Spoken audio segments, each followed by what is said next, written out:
Bonsoir à tous, je m'appelle Guillaume, vous êtes sur la chaîne Geeky Nobody et ici on étudie des cas psychologiques, mais pas que. Dans une précédente vidéo, je vous ai parlé des arnaques par téléphone et comme cette vidéo a eu un succès plus important que les autres, j'ai décidé de continuer dans cette thématique en plus des autres vidéos que je fais sur des thématiques très psychologiques. Donc aujourd'hui, je vais aborder un nouveau sujet sur les arnaques, et cette fois, ce sera les arnaques avec les mails. Tous les jours, toi comme moi, on reçoit des tonnes de mails. Il y en a qui vont dans les spams, direct au bon endroit, puisqu'ils ont rien à faire dans notre boîte mail, et que c'est juste soit des publicités qu'on ne veut pas recevoir, ou alors des mails frauduleux. Mais malheureusement, quelquefois, il y a des mails frauduleux qui, eux, passent dans les mails traditionnels. C'est d'ailleurs ce qui m'est arrivé il y a pas très longtemps. Et c'est d'ailleurs pour ça que je me suis dit, tiens, je vais faire une petite vidéo pour mes abonnés et pour les autres, pour leur expliquer quelques petites règles à respecter. Certaines règles, vous les connaissez, d'autres beaucoup moins parce que vous n'avez pas la technicité en informatique, au travers duquel je vais vous montrer, pour certaines choses, ça sera des rappels pour certains, c'est toujours bien de se le remettre en tête, et pour d'autres, vous allez apprendre comment éviter de vous faire pigeonner, avoir, hameçonner, tout simplement avec vos mails. Donc dans cette vidéo, je vais passer sur mon ordinateur, je vais vous montrer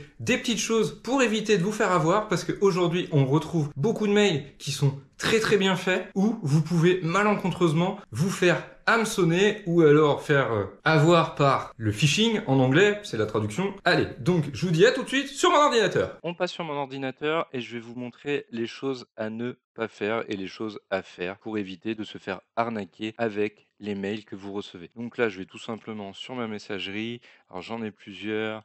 Je la floute parce que bon, j'ai pas spécialement envie que vous m'écriviez sur ma messagerie perso. J'ai une messagerie pro exprès pour la chaîne. Donc là, je vais dans spam volontairement puisque j'ai reçu des mails à une époque début janvier 2025, là je tourne, on est mi-janvier, et justement en recevant ces mails, je me suis dit tiens, je vais faire une petite piqûre de rappel pour mes abonnés et ceux qui ne le sont pas d'ailleurs, et qui souhaitent s'abonner, s'ils souhaitent suivre le contenu que je fais, parce que en fait, à début d'année, fin d'année 2024, début 2025, j'ai reçu des mails et j'aurais pu, comme beaucoup, me faire avoir parce que les choses aujourd'hui sont de mieux en mieux faites. Là, regardez, donc ils sont dans spam, c'est volontaire puisque c'est moi qui les ai déplacés dans les spams, mais ils sont arrivés dans ma boîte de réception classique. Donc ici, vous prenez des mails qui paraissent tout à fait classiques. D'ailleurs, j'ai pas regardé celui-là, même si je pense que c'est une arnaque. Ici, on voit un mail de chez Lidl. Je suis client chez Lidl, j'ai une carte de fidélité. Je peux donc recevoir des messages publicitaires de Lidl, voilà. Et bah, j'aurais pu très bien cliquer sur ce lien. Mais je l'ai pas fait pour la simple et bonne raison que souvent, quand vous cliquez sur un lien, ça peut vous charger, alors pas sur Google, mais si vous prenez une messagerie comme Outlook, ça peut charger un petit mail avec des pièces jointes. Les pièces jointes peuvent être vérolées et se charger sur votre ordinateur. Et derrière, malheureusement, mettre des virus qui peuvent voler vos données, détruire des fichiers, et ainsi de suite. Pour éviter de se faire avoir en cliquant sur un lien qui chargerait un fichier sur votre ordinateur qui serait frauduleux, vous avez déjà une méthode qui est très simple. Vous placez votre souris sur le mail. C'est d'ailleurs pour ça que je vous conseille pas d'ouvrir des liens ou des mails qui sont un peu douteux, vous n'êtes pas 100% sûr sur un téléphone, puisque vous n'aurez pas les mêmes protections et la même manière de voir les choses. Là, par exemple, si je mets ma souris sur le nom, on voit bien que c'est marqué Lidl, il n'y a pas de sujet, jusque-là tout va bien. Le sujet avait l'air plutôt attirant. Alors, en général, ils vont vous faire des mails pour vous attirer, hein.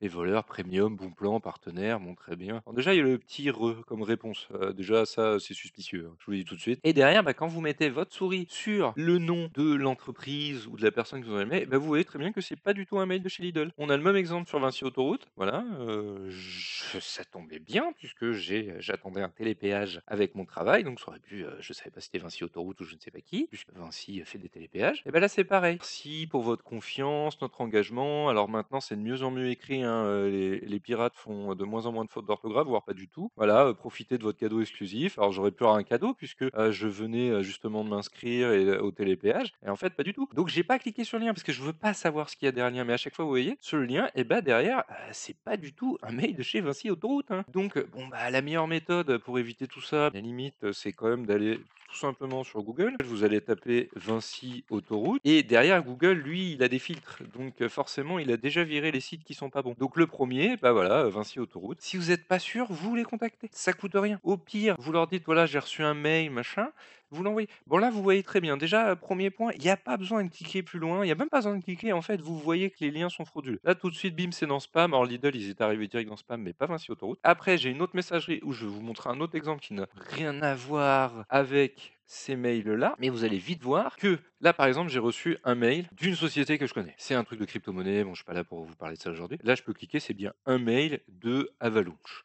Je clique, c'est très bien, là, il n'y a pas de pièce jointe, donc du coup, je peux pas me faire verrouiller par une pièce jointe qui serait là-dedans et qui se chargerait directement sur mon ordinateur. Ensuite, c'est la même chose. Si vous avez un doute, parce que souvent, il y a des liens qui vous emmènent sur des sites pour vous pirater vos données, et bien là, c'est la même chose. Vous pouvez vérifier le lien avant de cliquer. C'est marqué en bas, là, regardez, juste au-dessus de Google. On voit là, je replace ma souris parce que ça disparaît quand je l'enlève. Hop, là, c'est un lien. Ça aussi, c'est un lien hypertexte qui vous emmène sur un site. Donc, je connais le site internet. Je vois que derrière, c'est leur site. Voilà. Donc, si j'ai un doute, je vais direct sur leur site, je vérifie et j'essaye de retrouver la publication, même si c'est un peu pénible. Mais au moins, voilà, j'ai l'info. Je me fais pas avoir. Là, si derrière vous voyez que vous attendez pas, vous avez un mail de la poste. Voilà, allez, tout bête, on va sur la poste. Voilà.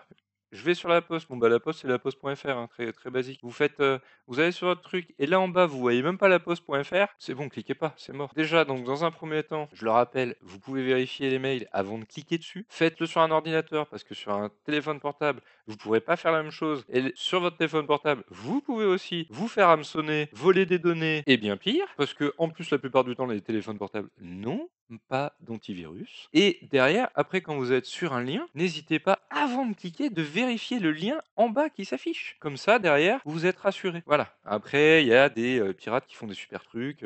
Voilà. Mais déjà, si vous suivez ces 3-4 conseils, vous avez peu de chances de vous faire pirater. Voilà. Allez hop.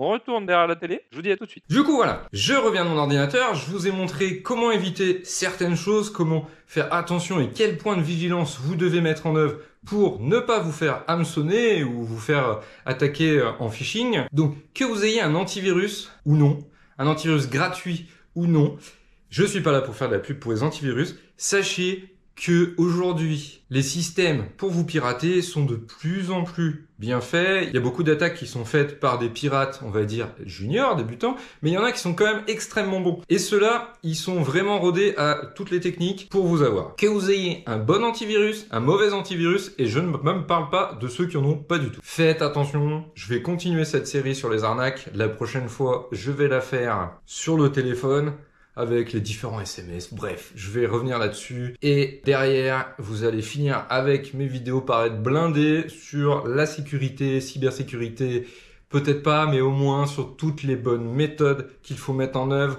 pour ne pas se faire avoir. Parce qu'aujourd'hui, on a peut-être l'impression de tout savoir, de tout connaître, mais sachez que les pirates, eux, ils sont très innovants et ils ont des méthodes qui changent tous les 4 matins et qui sont de plus en plus fiables, bien faites et ainsi de suite. Et que tout le monde, même une personne avertie comme moi et des amis à moi qui sont en informatique ou d'autres personnes peuvent se faire avoir. Donc voilà, j'espère que cette vidéo vous a plu. Je vais continuer ce contenu sur les arnaques et bien sûr sur tout ce qui est psychologique comme je l'ai fait sur d'autres vidéos. Je vous remercie d'avoir suivi cette vidéo. Je vous invite à vous abonner, à liker et partager et mettre un petit commentaire en bas de la vidéo pour que je puisse voir vos réactions et puis pour que vous puissiez tout simplement échanger entre vous dans le channel commentaire. Allez, je vous dis à très vite dans une prochaine vidéo.